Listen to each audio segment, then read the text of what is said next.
Thank you, Chairwoman DeLauro, Ranking Member Granger, and members of the committee for providing me the opportunity to testify today.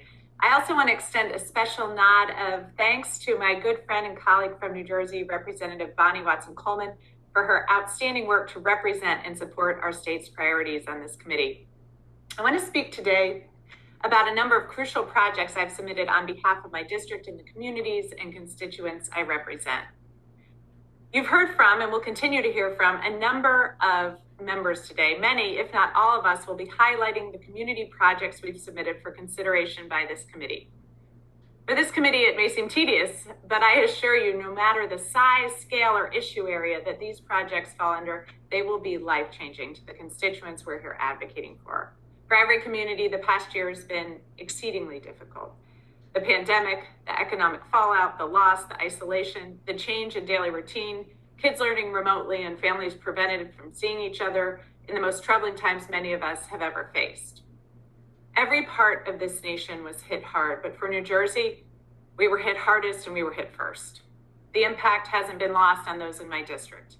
Whether it's the trauma of loss or loneliness, the financial hardship of closed businesses, or a lost job that threatens housing security, or the uncertainty of what awaits on the other side of this crisis, reopening and getting back to normal is going to be a challenge.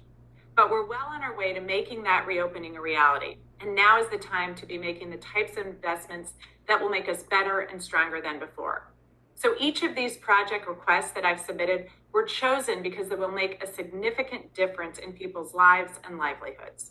That's what we as members of Congress need to be doing more than anything right now. Finding ways to improve the lives of our constituents and the services in our communities to help ease our recovery and pave the way for a more resilient future. I know that goal is at the heart of every one of you as well, and whether it's the American Rescue Plan, the infrastructure package we're negotiating, or these community projects I'm fighting for, our priorities have been in the right place. And I want to extend my thanks to this committee and the members on it for the role they've played in helping make that case. Now, with that goal in mind, let me name just a few of the projects I've submitted for consideration.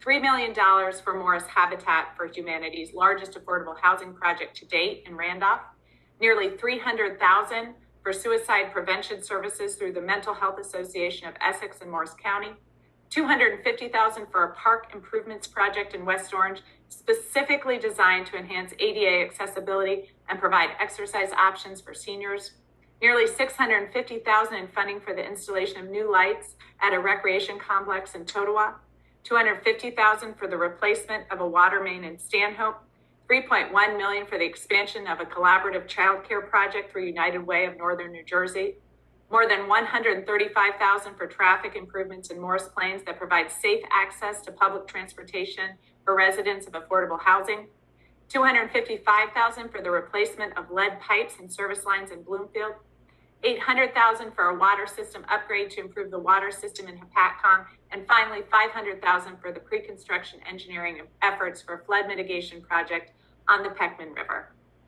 Some of the benefits of these projects speak for themselves: improvements for clean drinking water and the replacement of lead pipes, aid for a project designed to protect communities, homes, and businesses from flooding, or traffic improvements that will increase pedestrian safety and access to public transportation for an underserved population.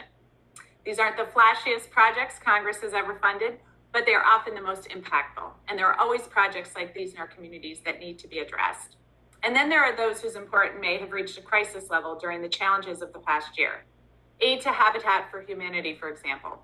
In my district, they're housing those who may have lost everything during the pandemic.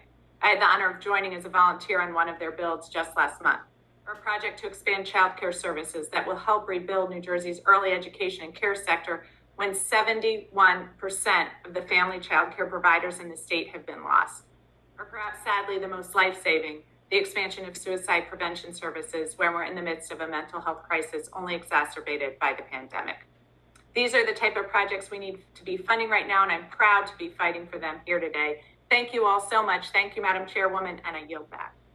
Thank you so much for your testimony, and they are flashy projects. And really, thank you for your, I think what the community projects funding, as we're listening to colleagues today, have demonstrated that they deal with issues that were in the past, but the issues that were uncovered and exposed by the pandemic, and so that they meet both of those needs. So thank you so much for your testimony this morning.